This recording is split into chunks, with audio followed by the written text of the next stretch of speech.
വാകത്താനം പുതുശ്ശേരിപ്പള്ളി ഇടവക്കാരാണ്. ഞങ്ങളുടെ മാതാപിതാക്കൾക്ക് ഞങ്ങൾ 12 മക്കളാണ്. 9 പെണ്ണും 3 ആണുമാണ്. ഞങ്ങൾ ചെറുപ്പം മുതലേ പരിശുദ്ധ അമ്മയോടുള്ള ഭക്തിയിലാണ് ഞങ്ങളുടെ മാതാപിതാക്കൾ വളർത്തിയത്. അച്ചായനാണെങ്കിൽ വെളുപ്പിനെ ഞങ്ങളെല്ലാവരെയും എഴുന്നേൽപ്പിച്ച് രാവിലെ അച്ചായൻ ചൊല്ലിത്തരും. ഞങ്ങൾ മക്കളെല്ലാവരും കൂടെ ഏറ്റുപറഞ്ഞ് ചൊല്ലും. അങ്ങനെ ഞങ്ങളുടെ അമ്മയാണെങ്കിൽ എല്ലാ വർഷവും 8 നോയമ്പെടുത്ത് മാതാവിൻ്റെ മണർകാട്ട് നടയിൽ പോയി ഞങ്ങളെ കുളിക്കുകയും ഞങ്ങൾ കൂടുതൽ പ്രാർത്ഥനയിലൊക്കെ പങ്കെടുപ്പിക്കുകയൊക്കെ ചെയ്യുമായിരുന്നു. എല്ലാ ദിവസവും പരിശുദ്ധ അമ്മയോടുള്ള പ്രാർത്ഥന, ഞങ്ങൾക്ക് മധ്യസ്ഥ പ്രാർത്ഥനയുണ്ട്. ആ മധ്യസ്ഥ പ്രാർത്ഥനയിൽ എപ്പോഴും ഞങ്ങളെ ചെല്ലിപ്പിക്കുകയും മാതാവിനോടുള്ള ഭക്തി കൂടുതൽ പറഞ്ഞു തരികയും കാനായിലെ കല്യാണത്തിന് പരിശുദ്ധ അമ്മ പറഞ്ഞിട്ട് പുത്രന് പ്രവർത്തിക്കാൻ സമയമായിട്ടില്ല എങ്കിൽ പോലും പരിശുദ്ധ അമ്മയിലൂടെ ഈശോ ചെയ്ത കാര്യങ്ങൾ പറഞ്ഞ് മനസ്സിലാക്കുകയും ഞങ്ങൾക്ക് എല്ലാവർക്കും കൂടുതൽ ഈശോയോട് കൂടുതൽ അടുക്കുവാനും പരിശുദ്ധ അമ്മയിലൂടെ കൂടുതൽ അടുക്കുവാനും സാധിച്ചു. മുട്ടയിൽ നിർത്തി, ഞങ്ങൾക്ക് മുട്ടയിൽ നിന്നുള്ള പ്രാർത്ഥന ഇല്ലെങ്കിൽ പോലും മുട്ടയിൽ നിർത്തി അമ്മ പ്രാർത്ഥിപ്പിക്കുമായിരുന്നു. പരിശുദ്ധ അമ്മയോടുള്ള കൂടുതൽ ഭക്തിയിൽ അങ്ങനെയാണ് ഞങ്ങൾ വളർന്നു വന്നത്. അതുപോലെ 8ാം ക്ലാസ്സിൽ പഠിച്ചുകൊണ്ടിരിക്കുമ്പോൾ ഞാൻ പരീക്ഷയ്ക്ക് ടൈം ടേബിൾ തെറ്റിപ്പോയി. ഉച്ച കഴിഞ്ഞ് പരീക്ഷയാണെന്നും പറഞ്ഞ് ഞാനിരുന്ന് എൻ്റെ ചേച്ചി വന്നേച്ചും പരീക്ഷയ്ക്ക് വേണ്ടി എന്താണ് നിൻ്റെ കൂട്ടുകാരൊക്കെ പരീക്ഷയ്ക്കുണ്ടായിരുന്നു, നീ എന്താ പരീക്ഷ എഴുതാനില്ലാഞ്ഞ് എന്ന് ചോദിക്കുമ്പോഴാണ് എനിക്ക് ടൈം ടേബിൾ തെറ്റിപ്പോയി ചേച്ചി. അങ്ങനെ പറഞ്ഞ് ഞാൻ പെട്ടെന്ന് സ്കൂളിലേക്ക് ഓടി. സ്കൂളിൽ ചെന്ന് ചങ്ങനാശ്ശേരി സെൻറ്റ് ജോസഫിലാണ് പഠിക്കുന്നത്. അവിടെ ചെന്നപ്പോഴത്തേക്കിന് ടീച്ചേഴ്സിനോടൊക്കെ ചോദിച്ചു, ഹെഡ് മിസ്ട്രസിനെ കണ്ടു. അവരോട് ചോദിച്ചപ്പോൾ അവർ പറഞ്ഞു പറ്റത്തില്ല, ഇനിയിപ്പം മോളെ ഈ വർഷം പോട്ടെ, അടുത്ത വർഷത്തേക്ക് മോൾക്ക് പരീക്ഷ എഴുതാമെന്ന് പറഞ്ഞ് ഞാൻ പോന്നെങ്കിലും ഞാൻ ചങ്ങനാശ്ശേരി വലിയ പള്ളിയുണ്ട്, അവിടെ പോയിരുന്ന് ഈ മാതാവിനോട് പ്രാർത്ഥിച്ച് ഉച്ച കഴിഞ്ഞ് വൈകുന്നേരം എല്ലാവരും സ്കൂളിൽ പോയ കൂട്ടത്തിൽ ഞാനും വീട്ടിലേക്ക് പോയി. അവിടെ ചെല്ലുമ്പോഴത്തേക്കിന് ചേച്ചി ചോദിച്ചു എങ്ങനെയുണ്ട് ഈ പരീക്ഷ. ഞാൻ പറഞ്ഞവേ എന്നെക്കൊണ്ട് എഴുതിപ്പിച്ചില്ല, എങ്കിലും ഞാൻ മാതാവിനോട് പ്രാർത്ഥിച്ച് പള്ളിയിലിരിക്കുകയായിരുന്നു, എനിക്കൊരു കുഴപ്പവും വരില്ല എന്ന് തന്നെ ഞാൻ വിചാരിച്ചിരുന്നു. പരീക്ഷയുടെ റിസൾട്ട് വരുന്ന സമയത്ത് അമ്മ വീട്ടിൽ ചെല്ലുമ്പോഴത്തേക്കിന് അടി കിട്ടുമെന്നുള്ളൊരു ഭയമുണ്ട്. എങ്കിലും എൻ്റെ ചേച്ചി ഉടനെ പറഞ്ഞു നീ വരണ്ട, ഞാൻ പോയിട്ട് റിസൾട്ട് നോക്കിയിട്ട് വരാമെന്ന് പറഞ്ഞ് സ്കൂളിൽ ചെന്ന് റിസൾട്ട് നോക്കിയപ്പം തോറ്റവരുടെ ലിസ്റ്റിൽ എൻ്റെ പേരില്ല. അപ്പോൾ വലിയ സന്തോഷമായുള്ള വീട്ടിൽ വന്ന് എന്നോട് പറഞ്ഞു, എടി നിൻ്റെ പേര് തോറ്റവരുടെ ലിസ്റ്റിലില്ല എന്ന് പറയുമ്പോഴത്തേക്കിനും ഞാൻ ഓടി അവിടെ ചെന്ന് സ്കൂളിൽ ചെന്ന് നോക്കുമ്പോഴത്തേക്കിനും എൻ്റെ പേരിൽ ഞാൻ സിസ്റ്റേഴ്സിനോടും ടീച്ചേഴ്സിനോടും ഒക്കെ പറഞ്ഞു. ഞാൻ ഈശോയുടെ അടുത്ത് പോയിരുന്ന് പ്രാർത്ഥിച്ച് പരിശുദ്ധ അമ്മ എന്നെ അനുഗ്രഹിച്ചതാണ്. ഞാൻ വീട്ടിൽ തിരിച്ച് ചെന്ന് അമ്മയോട് പറഞ്ഞു, അമ്മേ പരിശുദ്ധ അമ്മ എന്നെ അനുഗ്രഹിച്ചു, എനിക്ക് അമ്മയുടെ ഈശോ എനിക്ക് പരീക്ഷ വിജയിക്കാനുള്ള കൃപ കിട്ടി. അതുകൊണ്ട് ആ ഒരു സന്തോഷം നന്നായിട്ട് പരിശുദ്ധ അമ്മയോടുള്ള അനുഗ്രഹത്തിൽ ഞങ്ങളെല്ലാവരും നന്ദി പറഞ്ഞ് പ്രാർത്ഥിച്ചു. അതിനുശേഷം എൻ്റെ 2 ചെവിയും കേൾവിയില്ലാതെ വന്നു. 8ാം ക്ലാസ്സിൽ പഠിക്കുന്ന സമയത്ത് എനിക്ക് ഒന്നും കേൾക്കത്തില്ല, ടീച്ചേഴ്സ് പഠിപ്പിക്കുന്ന സമയത്തൊന്നും മനസ്സിലാകുന്നില്ലായിരുന്നു. ഞാൻ കുറേ ദിവസം അമ്മയോട് പ്രാർത്ഥിച്ചതിൻ്റെ ഫലമായിട്ട് എനിക്ക് ചെവിക്ക് കേൾവി കിട്ടി.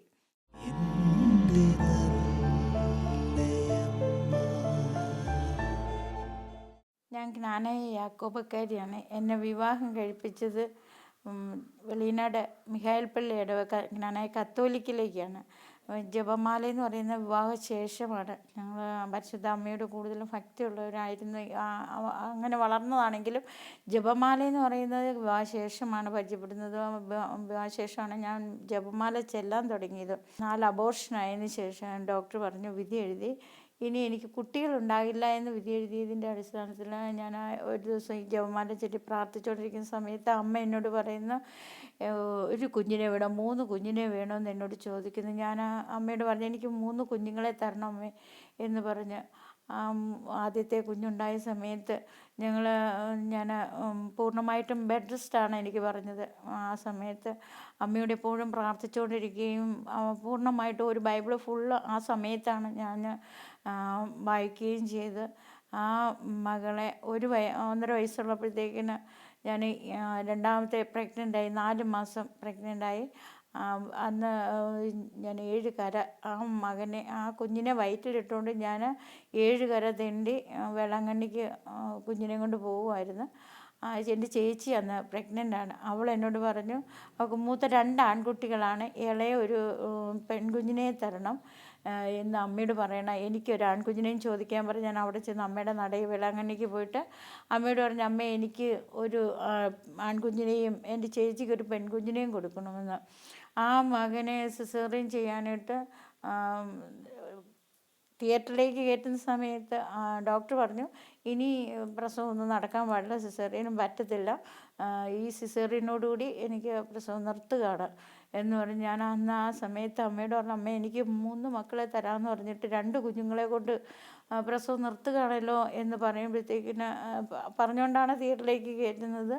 ആ മകന് ജനിക്കുമ്പോൾ അവൻ്റെ നെറ്റിയിൽ പരിശുദ്ധ അമ്മയുടെ കാൽപാദത്തിലുള്ള വേളാങ്കണ്ണിയമ്മയുടെ കാൽപാദത്തിലുള്ള ചന്ദ്രക്കല തന്നെ ആ കുഞ്ഞിന് ജനിച്ച സമയത്ത് അവൻ്റെ നെറ്റിയിൽ ചന്ദ്രക്കല ചുമന്ന് തടിച്ച് അത് ശോഭയുള്ളൊരു കുഞ്ഞായിരുന്നു. അത് അവിടെ എൻ്റെ ചേച്ചിക്കും കിട്ടിയേക്കുന്ന കുഞ്ഞ് അതുപോലെ മിടുക്കിയായ ഒരു കുഞ്ഞിനെ, ചേച്ചിക്ക് ഒരു പെൺകുഞ്ഞിനെ തന്നെ കിട്ടി.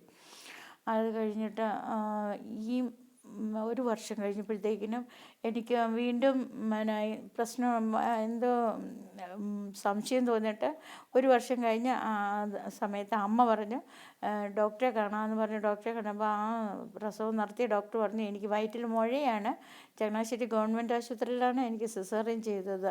ആ സമയത്ത് വയറ്റിൽ മുഴയാണ്, അതിനെ അത് എടുത്ത് കളയണമെന്ന് പറഞ്ഞു, ആ മുഴ എടുത്ത് കളയണം എന്ന് പറഞ്ഞപ്പോഴത്തേക്കിനും അമ്മ പറഞ്ഞു, ഞാൻ ഏതായാലും 12 പ്രസവിച്ചതല്ലേ, നമുക്ക് നോക്കാം, ഈ കുഞ്ഞ് എന്താണെന്ന് നമുക്ക് നോക്കാമെന്ന് പറഞ്ഞ് പ്രഗ്നൻസി ടെസ്റ്റ് ചെയ്തപ്പോഴത്തെ ആ കുഞ്ഞായിരുന്നു. ഡോക്ടറോട് പറഞ്ഞപ്പോൾ ഡോക്ടർ പറഞ്ഞു, കുഞ്ഞാണെങ്കിലും അത് അബോർട്ട് ചെയ്ത് കളയണം, ഈ അബോർട്ട് ചെയ്ത് കളയെങ്കിൽ എൻ്റെ ജീവന് പ്രശ്നമാണ്, എന്നെ കിട്ടത്തില്ല എന്ന് പറഞ്ഞപ്പോഴത്തേക്കിനും തന്നെയല്ല കുഞ്ഞിനെ കിട്ടാനും ചാൻസ് കുറേ, കുഞ്ഞിന് കയ്യും കാലും ഇല്ലാതൊക്കെ ആയിരിക്കും ജനിക്കുന്നത്, 5 മാസമായില്ല, അപ്പോൾ അതുകൊണ്ട് അത് അബോർഷനാക്കണമെന്ന് പറഞ്ഞപ്പോഴത്തേക്കിനും വീട്ടിലെല്ലാവർക്കും പ്രശ്നമായി.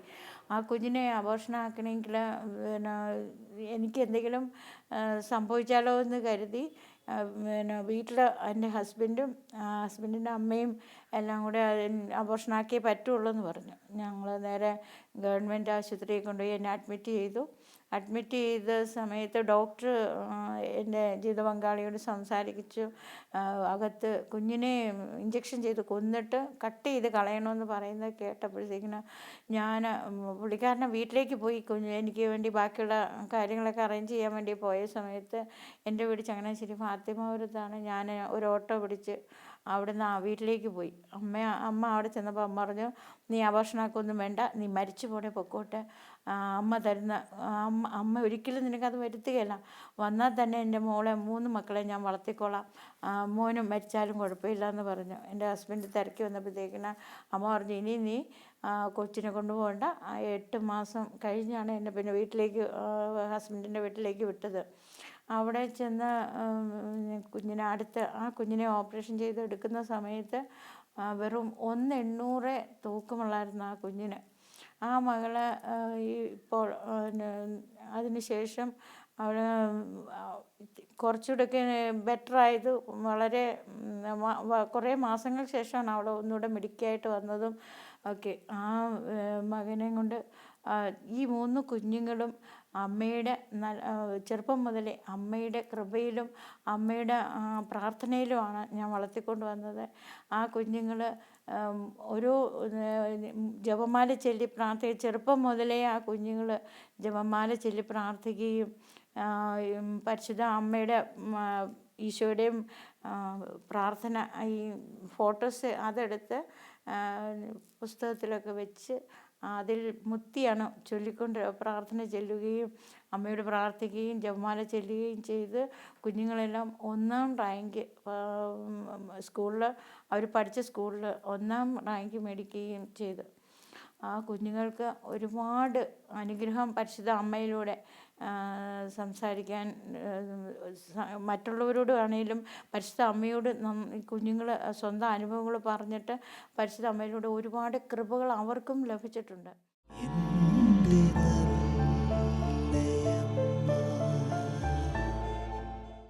തീരെ കുറഞ്ഞ ശമ്പളത്തിലാണ് ഞാൻ വെളിയനാട് മിഹായിൽ പള്ളി തയ്യൽ ടീച്ചറായിട്ട് ജോലി ചെയ്തുകൊണ്ടിരിക്കുകയായിരുന്നു. ആ സമയത്ത് ഞാൻ എന്നും വന്ന് പള്ളിയിൽ അവിടെ മിഹായിൽ പള്ളിയിൽ കയറി പ്രാർത്ഥിക്കാം, ഈശോയുടെ മാതാവിനോടും പറയാം, എനിക്ക് എൻ്റെ കുഞ്ഞുങ്ങളെ പഠിപ്പിക്കണം, 3 കുഞ്ഞുങ്ങളെ പഠിപ്പിക്കണമെങ്കിൽ അതിന് സാമ്പത്തികം തീരെയില്ല. അത് കുഞ്ഞുങ്ങളെ പഠിപ്പിക്കുന്നത് കൊണ്ട് എനിക്ക് നിവൃത്തിയില്ലാത്ത, എൻ്റെ ഹസ്ബൻഡിനാണെങ്കിൽ മിഷനകത്ത് കൈ പോയത് കാരണം അവിടെ വലിയ ശമ്പളമൊന്നും കൊടുക്കാതെയാണ് അവർ ജോലി ചെയ്യിപ്പിച്ചുകൊണ്ടിരുന്നത്. അതുകൊണ്ട് ഞാൻ ഈ മാതാവിനോട് പ്രാർത്ഥിച്ചതിൻ്റെ ഫലമായിട്ട് അറ്റൻഡറായിട്ട് എനിക്ക് 3 മാസത്തേക്ക് കാവാലം ആയുർവേദ ആശുപത്രി ജോലി കിട്ടി. അതിനുശേഷം അതിൻ്റെ കൂടെ തന്നെ ഞാൻ LICയുടെ ഏജൻസിക്കുള്ള ടെസ്റ്റ് പാസ്സായി. ഈ ജോലി ചെയ്തുകൊണ്ട് തന്നെ എനിക്ക് LICയുടെ വർക്ക് ചെയ്യാനും കൂടെ പറ്റിയത് കൊണ്ട് അന്ന് സാമ്പത്തികമായിട്ട് ഒരുപാട് മേഖലയിൽ ഈശോ ഒരുപാട് പരിശുദ്ധ അമ്മ വഴി ഈശോ ഇടപെട്ട് എനിക്ക് ഒരുപാട് സാമ്പത്തിക ബാധ്യതയൊക്കെ മാറ്റി തന്നു. അതുപോലെ മോള് അന്ന് 10ാം ക്ലാസ്സിൽ കാവാലം ലിറ്റിൽ ഫ്ലവറിൽ പഠിക്കുന്ന സമയത്താണ്. അവൾക്ക് അവിടെ പഠിച്ചുകൊണ്ടിരിക്കുന്ന സമയത്ത് ട്യൂഷൻ ഇല്ലെങ്കിൽ പോലും മോള് നന്നായിട്ട് അവിടെ ഓരോ ക്ലാസ്സിൽ ചെല്ലുന്തോറും മുൻപോട്ട് പഠിച്ച് 10ാം ക്ലാസ്സിൽ അവൾക്ക് 600ൽ 550 മാർക്ക് കിട്ടി. അവളവിടെ 1ാം റാങ്ക് മേടിച്ചു. അതിനുശേഷം +2-ന് പഠിച്ചപ്പോഴും ഈ പരീക്ഷ എഴുതുന്ന സമയത്തൊക്കെ SSLCയുടെ പരീക്ഷയുടെ സമയത്ത് മോൾ എന്നെ വിളിച്ചിട്ട് പറയും, മമ്മി പ്രാർത്ഥിക്കണേ. ഞാൻ പള്ളിയിലിരുന്ന് പ്രാർത്ഥിക്കും. മോൾ പരീക്ഷ കഴിഞ്ഞിറങ്ങുമ്പോഴത്തേക്കിനാണ് ജപമാല നിർത്തി ഞാൻ പുറത്തിറങ്ങാറുള്ളത്. അങ്ങനെയാണ് എൻ്റെ മോള് അവൾ 1ാം റാങ്ക് തന്നെ മേടിച്ചത്. അതിനുശേഷം മോള് എൻട്രൻസിന് പഠിച്ചുകൊണ്ടിരുന്ന സമയത്ത് പഠിക്കുന്ന സമയത്ത് മെഡിസിന് വേണ്ടിയിട്ട് എൻട്രൻസ് എഴുതി. ആ എൻട്രൻസിൻ്റെ പരീക്ഷയുടെ സമയത്തൊക്കെ അവൾ വിളിച്ച് പറയും, പരീക്ഷയുടെ സമയത്ത് ഞാൻ പള്ളിയിൽ കയറി കഴിഞ്ഞാൽ അവൾ പരീക്ഷ കഴിഞ്ഞിറങ്ങുമ്പോഴാണ് ഞാൻ ഫോണിൽ ബെല്ലടിപ്പിക്കുമ്പോഴാണ് ഞാൻ പള്ളിയിൽ നിന്ന് പുറത്തിറങ്ങുന്നത്. ആ സമയത്തെല്ലാം ജപമാലയിലാണ് ശക്തി കിട്ടിക്കൊണ്ടിരുന്നതും അവൾക്ക് വേണ്ടി ജപമാലയിൽ പ്രാർത്ഥിക്കുകയും ചെയ്തുകൊണ്ടിരുന്നു. അവൾ ആ റാങ്ക് ലിസ്റ്റ് വന്നപ്പോഴത്തേക്കിനും അവൾക്ക് ആ റാങ്ക് ലിസ്റ്റ് പേരില്ല. റിസൾട്ട് വരുന്ന സമയത്ത് അവൾക്ക് റാങ്ക് ലിസ്റ്റ് പേരില്ലാഞ്ഞിട്ട് രണ്ടാമത് ആദ്യമായിട്ടാണ് അങ്ങനെ റാങ്ക് ലിസ്റ്റ് പിൻവലിച്ചിട്ട് പുതിയൊരു റിസൾട്ട് ഇടുന്നത് തന്നെ ആദ്യമായിട്ടാണ്. ആ റിസൾട്ട് അവൾക്ക് മെഡിക്കൽ കോളേജിൽ BSc നഴ്സിങ്ങിന് അഡ്മിഷൻ കിട്ടി. അധികം ഫീസില്ലാതെ പഠിക്കാൻ പറ്റുന്ന BSc നഴ്സിങ്ങിന് അവിടെ പഠിപ്പിക്കാൻ പറ്റി. അവിടെ അതിൻ്റെ കൂടെ അവൾ ജീസസ് യൂത്തിൻ്റെ കോർഡിനേറ്ററായിട്ടൊക്കെ വർക്ക് ചെയ്യുകയും ജപമാല വഴി അവൾക്ക് ഒരുപാട് അനുഗ്രഹങ്ങൾ കിട്ടുകയും ചെയ്തു. രണ്ടാമത്തെ മകനാണെങ്കിൽ SSLCക്ക് അവന് ഇതുപോലെ തന്നെ ജപമാല ചൊല്ലി മുട്ടയിൽ നിന്ന് ജപമാല മോൻ ചൊല്ലി പ്രാർത്ഥിക്കുമായിരുന്നു. അവൻ്റെയും പരീക്ഷ സമയത്ത് ഞാൻ പള്ളിയിൽ പോയിരുന്ന് ജപമാല ചൊല്ലി പ്രാർത്ഥിക്കും. പരീക്ഷ കഴിഞ്ഞിറങ്ങുമ്പോൾ പിള്ളേർ ഫോണിൽ ബെല്ലടിക്കുമ്പോഴാണ് ഞാൻ പുറത്തിറങ്ങാറുള്ളത്. ആ മോനും ഫുൾ A+ പൊളുങ്കുന്ന് സെൻറ്റ് ജോസഫിലാണ് പഠിച്ചത്. അവിടെയും അവന് ഫുൾ A+ഓടുകൂടി പാസ്സാകാൻ സാധിച്ചു. +2-നാണേലും വലിയ നല്ല മാർക്കോടുകൂടി പാസ്സായി. അങ്ങനെ എൻജിനീയറിങ്ങിനാണേലും ഏറ്റവും നല്ല റാങ്കോടുകൂടി എൻജിനീയറിങ് പഠിച്ചിറങ്ങി. അവന് പഠിച്ചിറങ്ങിയ കൂട്ടത്തിൽ അധികം താമസിയാതെ തന്നെ അവന് അബുദാബി ജോലി ലഭിക്കുകയും ചെയ്തു. അതിനുശേഷം മൂന്നാമത്തെ കുട്ടി എന്ന് പറയുന്നത് അവൾ ഏറ്റവും പുറകിലായിരുന്നുള്ളൂ. SSLCക്ക് അധികം മാർക്കില്ല, 70-75% മാർക്കേ ഉള്ളൂ അവൾക്കപ്പോൾ. അവൾ പറയായിരുന്നു, ചേച്ചിയും ചേട്ടായിയുടെയും പോലും ഒന്നും എനിക്ക് പറ്റത്തില്ല മമ്മി എന്ന് പറയുമ്പോഴത്തേക്കിനും ഞാൻ മോളോട് പറഞ്ഞു, ജപമാല ചൊല്ലി പ്രാർത്ഥിച്ചു മോളെ, നിനക്ക് ഒരു കുഴപ്പമില്ല. ജപമാലയിൽ അമ്മയുടെ പ്രാർത്ഥനയിൽ ആശ്രയിച്ച് കഴിഞ്ഞാൽ അമ്മ ഒന്നുകൊണ്ടും ഭയപ്പെടേണ്ട. മോന് +2-ന് നല്ല റാങ്കോടുകൂടി പാസ്സാകാൻ പറ്റുമെന്ന് പറഞ്ഞ് ചങ്ങനാശ്ശേരി സെൻറ്റ് ആൻസിലാണ് അവൾ പഠിച്ചത് +2-ന്. ആ +2-ന് പഠിക്കുന്ന സമയത്ത് ടീച്ചേഴ്സൊക്കെ പറയും, ഇവള് അധികം പഠിക്കുന്നില്ല, ശ്രമിക്കുന്നില്ല എന്നൊക്കെ പറയുമ്പോൾ ഞാൻ പറഞ്ഞു, മോളെ ഇല്ല, ജപമാല ചൊല്ലി പ്രാർത്ഥിച്ചാൽ കിട്ടിയ അനുഭവങ്ങളെല്ലാം മക്കളോട് പറഞ്ഞു കൊടുക്കുകയും അപ്പോൾ കുഞ്ഞുങ്ങൾ പുസ്തകത്തിൽ എപ്പോഴും പ്രാർത്ഥിക്കുമ്പോൾ അമ്മയുടെയും ഈശോയുടെയും ഫോട്ടോ കയ്യിൽ വെച്ച് അതിൽ ചുംബിച്ച് പ്രാർത്ഥിച്ചുകൊണ്ടാണ് കുഞ്ഞുങ്ങൾ പഠിച്ചുകൊണ്ടിരുന്നത്. സ്കൂളിലൊക്കെ ആണെങ്കിലും ഇവർ ജപമാല കൈ പിടിച്ചുകൊണ്ട് ചെല്ലുമ്പോഴും കൂട്ടുകാർ കളിയാക്കുമെന്ന് പറയും. എന്നാലും ഞാൻ പറഞ്ഞു, ഒരു കാരണവശാലും ജപമാല കൈവിടാതെ പിടിക്കുക. എപ്പോഴും ജപമാലയും മുറുകെ പിടിച്ചുകൊണ്ട് പ്രാർത്ഥനയാണെങ്കിൽ എപ്പോഴും ജപമാല ചൊല്ലിക്കൊണ്ടിരിക്കാൻ പറയും. ആ സമയത്ത് അവൾ +2 ഒന്നാം റാങ്കിൽ, ആ സെൻറ് ആൻസിൽ തന്നെ അവളാണ് ഒന്നാം റാങ്കിൽ അവിടെ പാസ്സായി. കുഞ്ഞിന് ഏറ്റവും നല്ല മാർക്ക് അവിടുത്തെ സെൻറ് ആൻസിൽ ഒന്നാം റാങ്ക് മേടിച്ച് പാസ്സാകാൻ അവൾക്ക് സാധിച്ചു. അതുപോലെ എൻട്രൻസിന് മൂത്ത മോള് പഠിച്ച സമയത്ത് അവൾക്ക് അവൾ മെഡിക്കൽ കോളേജിൽ ആയിരുന്ന സമയത്ത് ഒരു കുട്ടി ദേഹം മുഴുവൻ വെന്ത് 2012 തോന്നുന്നു ആ കുട്ടി വെന്ത് കിടന്ന് ആ കുഞ്ഞിനോട് മാതാവിൻ്റെ അവൾക്ക് തോന്നി മനസ്സിലായി അവിടെ കൂട്ടുകാരെ കാണാൻ പോകണമെന്ന് തോന്നിയിട്ട് അവൾ അവിടെ മെഡിക്കൽ കോളേജിൽ ചെല്ലുന്ന സമയത്ത് ഒരു കുട്ടി അവിടെ കിടന്ന് എന്നെ മമ്മി ആൻറ്റി ചേച്ചി ഒന്നുകൊണ്ട് പ്രാർത്ഥിക്കാമോ എന്ന് ചോദിക്കുമ്പോഴത്തേക്കിന് ഇവൾ പറഞ്ഞു, മോളെ പ്രാർത്ഥിക്കാമെന്ന് പറഞ്ഞ് അടുത്ത് ചെന്നപ്പോൾ ഈശോ അവളോട് പറഞ്ഞു, മോളെ അവളോട് പരിശുദ്ധ അമ്മേനെ അറിയുന്ന ആളാണോ എന്ന് ചോദിക്കാൻ പറഞ്ഞപ്പോൾ ഇവൾ അതെങ്ങനെയാണ് ഈശോയെ ചോദിക്കുന്നതെന്ന് ആ സമയത്ത് അവൾക്ക് ഈശോയോട് സംസാരിക്കുന്ന സമയമാണ്. ഈശോയെ എങ്ങനെയാണ് ഞാൻ ആ കുഞ്ഞിനോട് ചോദിക്കുന്നതെന്ന് ചോദിക്കുമ്പോൾ ഈശോ പറഞ്ഞു, മോളോ ചോദിക്കുക, അവളോട് ചോദിക്കാൻ പറഞ്ഞപ്പോൾ അവൾ ചോദിച്ചപ്പോഴത്തേക്കിനും അവൾ ഇല്ല ഞാൻ അമ്മയോട് പ്രാർത്ഥിക്കാറില്ല എന്ന് പറഞ്ഞപ്പോൾ ആ കുട്ടി പറഞ്ഞു, എൻ്റെ കുഞ്ഞ് പറഞ്ഞു, മോളെ ജപമാല. അപ്പോൾ ഈശോ അവളുടെ കയ്യിൽ കിടക്കുന്ന ജപമാല ഈശോ പറഞ്ഞു ആ കുട്ടിക്ക് കൊടുക്കുക. അപ്പോൾ അവൾ പറഞ്ഞു, എനിക്ക് ഇഷ്ടംപോലെ വളരെയേറെ പ്രധാനപ്പെട്ടതാണ് ഈ കൊന്ത, ഇത് ഞാൻ കൊടുക്കുന്നത് എങ്ങനെയാണ് ഈശോ എന്ന് ചോദിച്ചപ്പോൾ മോൾക്ക് കൊന്ത ഇനിയും കിട്ടും, ആ കുട്ടിക്ക് കൊന്ത കിട്ടുകയില്ല എന്ന് പറയുന്നു. ആ കൊന്ത അവൾ കൊടുത്തു. ആ കുഞ്ഞ് 2 കൈയും ഉയർത്തി നന്മ നിറഞ്ഞ മറിയമേ അവൾ ചൊല്ലിക്കുകയും ചെയ്തു. അതിനുശേഷം അവൾ വീട്ടിലേക്ക് പോന്നു, കുന്നങ്കരിക്ക് പോന്നു കഴിഞ്ഞപ്പോഴത്തേന് പിറ്റേ ദിവസത്തെ പത്രത്തിൽ ആ കുട്ടി മരിച്ചതായിട്ടാണ് വരുന്നത്. അപ്പം ഇവൾക്ക് ഭയങ്കര വിഷമമായി. ഈശോയോട് അവൾ ബൈബിൾ വായിച്ച് ചോദിച്ചു, എന്തുകൊണ്ടാണ് ഇത് സംഭവിച്ചതെന്ന് ചോദിച്ചപ്പോഴത്തേക്കിന് ഈശോ പറഞ്ഞു, ആ ആത്മാവ് എൻ്റെ അടുത്തുണ്ട്, ആത്മാവ് രക്ഷപ്പെട്ടു. ഇളയ കുട്ടി പഠിക്കാൻ പോകുന്ന BSc നഴ്സിങ്ങിന് ഹസൻ എന്ന് പറയുന്ന സ്ഥലത്ത് മൈസൂരിൽ നിന്ന് 3 മണിക്കൂർ യാത്രയുണ്ട്. അവിടെ ഒരു രാജീവ് രത്ന കോളേജിലാണ് പഠിക്കാൻ പോയത്. ആ മകള് ഒരു സ്റ്റാച്ചു കൈ പിടിച്ചുകൊണ്ടാണ് പോകുന്നത്. സ്റ്റാച്ചു അച്ഛനോട് പറഞ്ഞ് വഞ്ചരിപ്പിച്ച് മാതാവിൻ്റെ സ്റ്റാച്ചുവായിട്ട് പോയി. അവിടെ പഠിക്കുന്ന ഒരു മുറിയിൽ ആദ്യമായിട്ടൊരു മുറിയിൽ വെച്ച് മാതാവിനെ വെച്ച് പ്രാർത്ഥിക്കാൻ അവർ പ്രിൻസിപ്പൾ സമ്മതിച്ചു.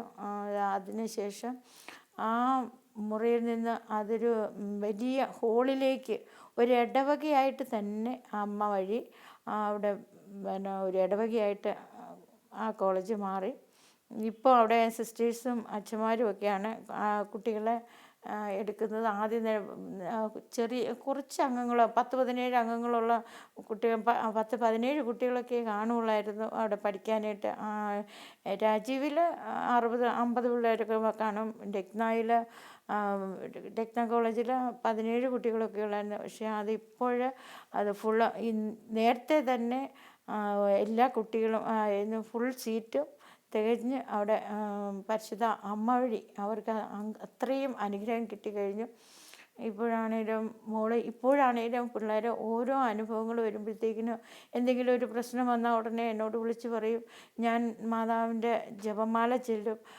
കൂടാതെ അഖണ്ഡ ജപമാല, അത് വളരെയേറെ ശക്തിയാണ്. അഖണ്ഡ ജപമാല ഒരു സ്വർഗസ്നാപിതാവേയും ഒരു രഹസ്യത്തിന് ഒരു സ്വർഗസ്നാപിതാവേയും 50 നന്മ നിറഞ്ഞ മറിയമ്മയും ചെല്ലുന്നതാണ് അഖണ്ഡ ജപമാല. അത് 5 രഹസ്യത്തിന് അഖണ്ഡ ജപമാല ചൊല്ലിക്കഴിഞ്ഞ് കഴിഞ്ഞാൽ നമ്മുടെ ഏത് ആവശ്യത്തിന് പ്രാർത്ഥിക്കുന്നു. എൻ്റെ സഹോദരങ്ങളൊക്കെ ആണെങ്കിലും വിളിച്ച് പറയുമ്പോഴത്തേക്കിന് ഞാൻ ജപമാല ചൊല്ലി പ്രാർത്ഥിക്കുന്നതിൻ്റെ അടിസ്ഥാനത്തിൽ അവർക്ക് ആ കാര്യം സാധിച്ചു കിട്ടും. അതുപോലെ മക്കളാണേലും ഇപ്പോഴും മൂത്ത മോള് കല്യാണം നടക്കുന്ന സമയത്ത് ഞങ്ങളൊരിക്കലും പ്രതീക്ഷിച്ചതല്ല. അവൾക്ക് പഠിച്ചിറങ്ങിയ ഉടനെ തന്നെ രാമമംഗലം ജ്ഞാനായ പള്ളിയിൽ നിന്ന് ഒരു ആലോചന വന്നു. അത് UK പയ്യൻ. ഇപ്പോൾ അവിടെ UK IELTS എഴുതാതെ തന്നെ ജീവിത പങ്കാളി അവളെ അവിടെ കൊണ്ടുപോവുകയും അവിടെ ഇപ്പോൾ RN നേഴ്സായിട്ട് വർക്ക് ചെയ്യുന്നു. അത് സമയത്തൊക്കെ പരിശുദ്ധ അമ്മയോട് പ്രാർത്ഥിച്ച് ഒരുങ്ങി. കാരണം ഞങ്ങൾക്ക് അവരുമായിട്ട് തുല്യതയില്ല. അവർ സാമ്പത്തികമായിട്ട് അല്പം ഉയർന്ന നിലയിലാണ്. എങ്കിൽ പോലും ദൈവത്തിൻ്റെ അനുഗ്രഹം കൊണ്ട് അന്ന് എൻ്റെ മകന് ജോലിയായിട്ടില്ല. ഇന്ന് അവൻ ആ ജോലിയാകുന്നതിന് മുമ്പാണ് ഈ വിവാഹം നടക്കുന്നത്. അവിടെ ചെന്ന് അവിടുത്തെ RN നേഴ്സായിട്ട് അവൾക്ക് വർക്ക് ചെയ്യാൻ പറ്റി. പിന്നെ ഇപ്പം ദൈവത്തിൻ്റെ കൃപ കൊണ്ട് അവൾക്കൊരു പെൺകുഞ്ഞിനെ കിട്ടി. അതിനിപ്പോൾ 2 വയസ്സായി. ഇപ്പോൾ ഇളയ മകന് അബുദാബിയിൽ അവൻ ചെന്ന് ആദ്യം 2 മാസത്തെ വിസ അടിച്ച് കിട്ടിയത്. അമ്മയെ വിളിച്ച് പറഞ്ഞിട്ട് മാതാവിനോട് പ്രാർത്ഥിക്കണമെന്ന് പറഞ്ഞു. അവനവിടെ കൊന്ത ചൊല്ലി പ്രാർത്ഥിക്കുമായിരുന്നു. ഇവിടെ ഞാനും കൊന്ത ചൊല്ലി പ്രാർത്ഥിച്ചതിൻ്റെ അടിസ്ഥാനത്തിലെല്ലാം 2 വർഷത്തെ വിസ അവൻ അടിച്ചും കിട്ടി. അതിനുശേഷം ഇപ്പോൾ വീണ്ടും 2 വർഷത്തെ വിസയും കൂടെ അടിച്ചു കിട്ടിയിട്ടുണ്ട്. അവനെപ്പോഴും പറയും, അമ്മയെ വിളിച്ചു പറഞ്ഞ് പ്രാർത്ഥിക്കാൻ പറയുന്ന സമയത്ത് അവിടെ പ്രാർത്ഥിക്കും. ഞാൻ ജപമാല ചൊല്ലി പ്രാർത്ഥിക്കുമ്പോൾ അവനവിടെ ഒരുപാട് അനുഗ്രഹങ്ങൾ കിട്ടുന്നുണ്ട്. അവിടെയാണെങ്കിലും മാതാവിനോട് ഈ 3 മക്കളോടും എപ്പോഴും ജപമാല ചെല്ലണമെന്ന് വിളിച്ച് പറയും. ആ കുഞ്ഞുങ്ങൾ ജപമാല ചൊല്ലി പ്രാർത്ഥിക്കുമ്പോൾ അവിടെ മോൾക്ക് പനി വരുന്ന സമയത്ത് ലണ്ടനിൽ പെട്ടെന്നൊന്നും ചികിത്സ ലഭിക്കുകയില്ല. ഇപ്പോൾ അവൾ 2ാമത്തെ പ്രഗ്നൻ്റാണ്. ആ സമയത്ത് അവൾക്ക് പല പ്രാവശ്യം ചികിത്സ കിട്ടാതെ വരുന്ന സമയത്ത് ആ സമയം ജപമാല ചൊല്ലി പ്രാർത്ഥിക്കാൻ ഞാൻ വിളിച്ചു പറയുമ്പോഴത്തേക്കിന് അവിടെ അവളും ജപമാല ചൊല്ലും, ഞാനിവിടെ ജപമാല ചൊല്ലും. ആ ജപമാലയുടെ വെളിച്ചത്തിൽ ഒരുപാട് കൃപകൾ കിട്ടിയിട്ടുണ്ട്.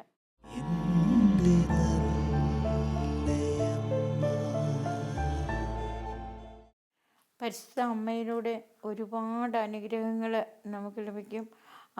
അമ്മയോട് പ്രാർത്ഥിച്ചു കഴിഞ്ഞാൽ, ജപമാല ചൊല്ലി പ്രാർത്ഥിച്ചു കഴിഞ്ഞാൽ വിശുദ്ധ കുർബാനയിൽ നമുക്ക് കൂടുതൽ അനുഭവങ്ങൾ കിട്ടും. അമ്മ നമ്മളോട് ചേർന്ന് നിൽക്കുമ്പോൾ, അമ്മയോട് നമ്മളും ചേർന്ന് നിൽക്കുന്ന സമയത്ത് പരിശുദ്ധ കുർബാനയിലൂടെ ഒരുപാട് അനുഭവങ്ങൾ നമുക്ക് കിട്ടും.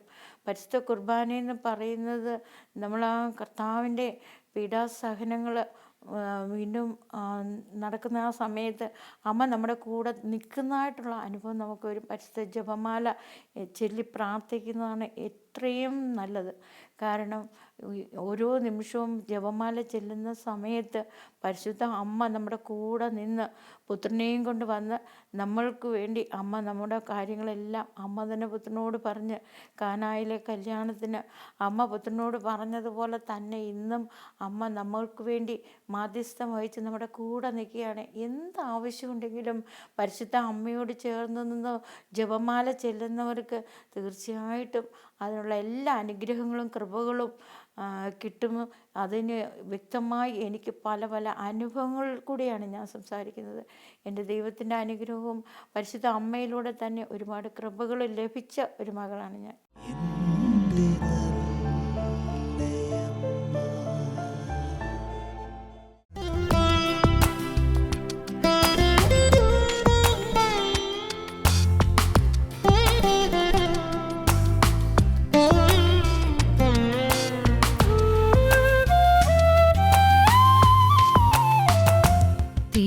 ഹൃദയത്തിൻ നാഥയാമമ്മേ, തളരാതെ എന്നെ നയിക്കണമേ.